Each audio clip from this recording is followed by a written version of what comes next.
A reading from the second letter of St. Paul to the Corinthians.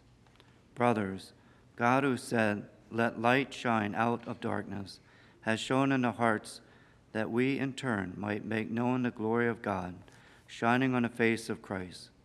This treasure we possess in earthen vessel, to make it clear that its surpassing power comes from God and not from us. We are afflicted in every way possible, but we are not crushed. Full of doubts, we never despair. We are persecuted, but never abandoned. We are struck down, but never destroyed. Continually we carry about in our bodies the dying of Jesus, so that in our bodies the life of Jesus may also be revealed. While we live, we are constantly being delivered to death for Jesus' sake, so that the life of Jesus may be revealed in our mortal flesh. We do not lose heart, because our inner being is renewed each day, even though our body is being destroyed at the same time. The present burden of our trial is light enough, and earns for us an eternal weight of glory beyond all comparison. Ebum Domini.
The Lord be with you.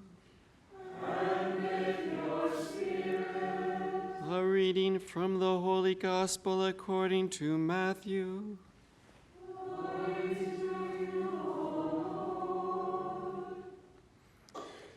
Jesus said to his disciples, "If a man wishes to come after me, he must deny his very self, take up his cross, and begin to follow in my footsteps. Whoever would save his life will lose it, but whoever loses his life for my sake will find it. What profit would a man show if he were to gain the whole world and destroy himself in the process?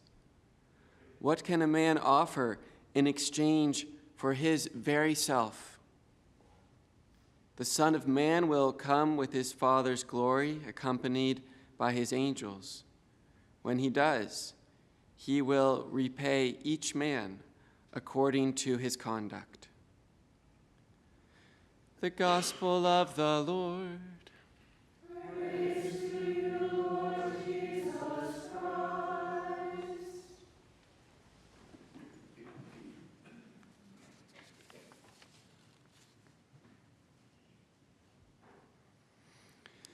Today is the feast of Saint Veronica Giuliani, a Poor Clare, a Franciscan nun. It's a joy to be a Dominican preaching about a Franciscan among Franciscans.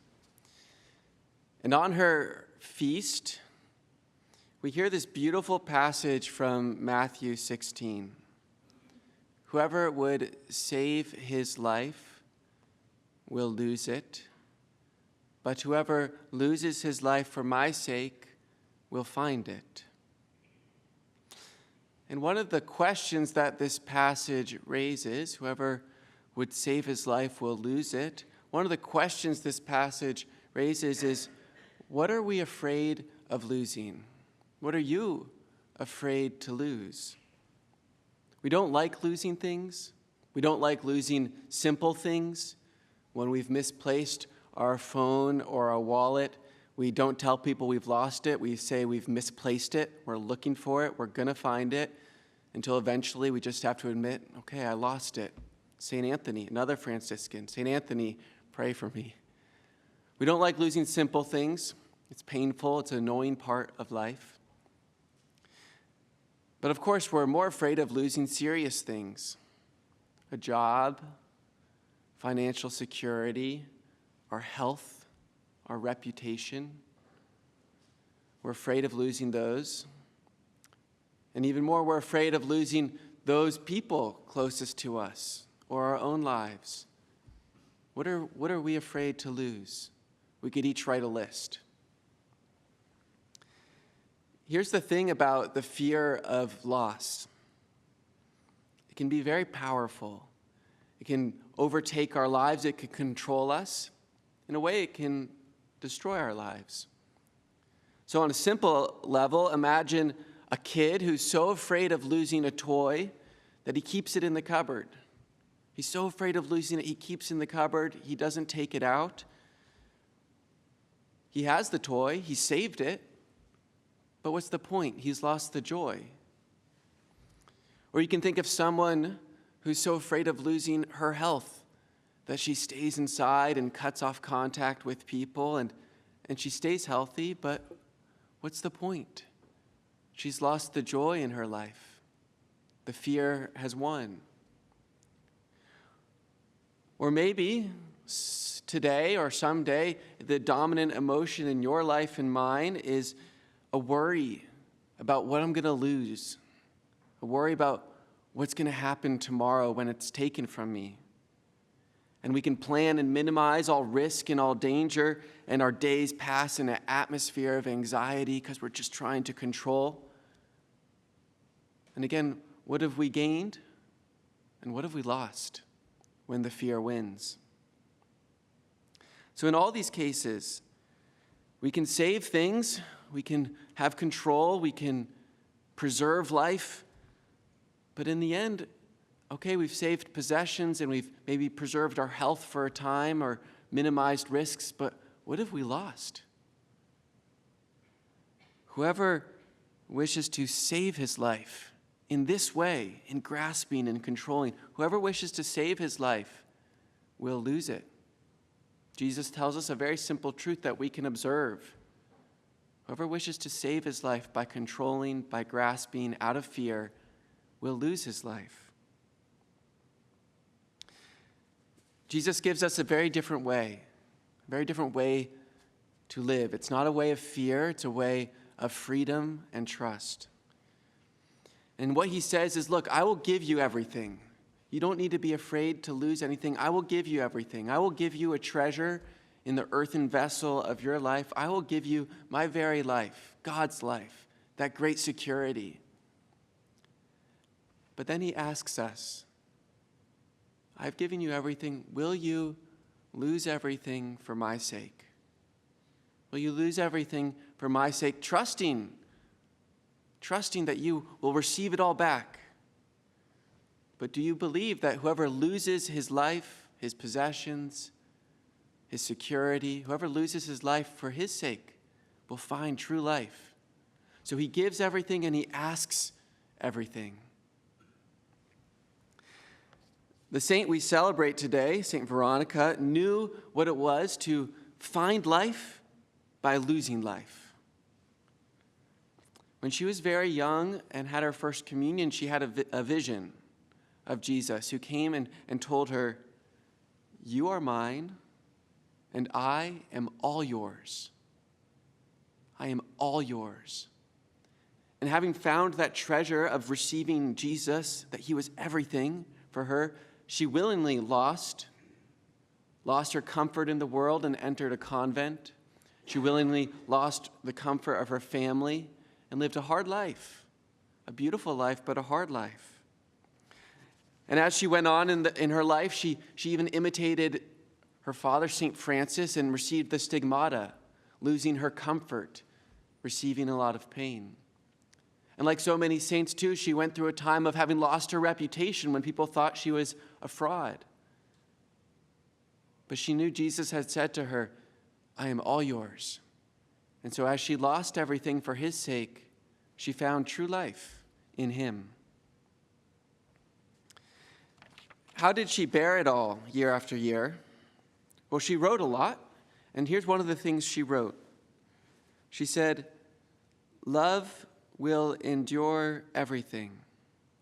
Love has conquered, and love himself has been conquered."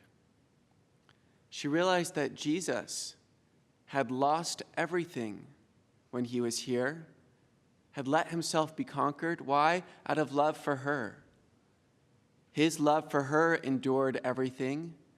Because he had given that love to her, then she could endure everything, including all the losses of her life. But she could say, "I've lost everything for you, Lord, and received your life." Whoever would save his life will lose it. But whoever loses his life for Jesus' sake will find it. Today, especially maybe, but in every age, we humans, we fear loss. We fear losing the simple things. We fear losing the things that give us great security in our life that we hold on to. And that fear can make us cling to things as they are, trying to control, to avoid risks, to avoid what God might ask of us. But what profit would it be if we were to hold on to everything we have and hold on to the whole world and lose ourself, our peace, our joy, our soul in the process? The Lord invites us today to live not in fear, but in freedom, knowing, of course, losses will come, knowing, of course, that he will be there with us through them. Because we are confident that all the losses that we experience in our lives, those things we voluntarily give up, those things that just simply are taken from us, that all those losses, if we bear them in union with his cross, in union with his love, those losses will be gateways into his life, into true life. For he says to each of us today, as he said to St. Veronica, "You are mine, and I am all yours."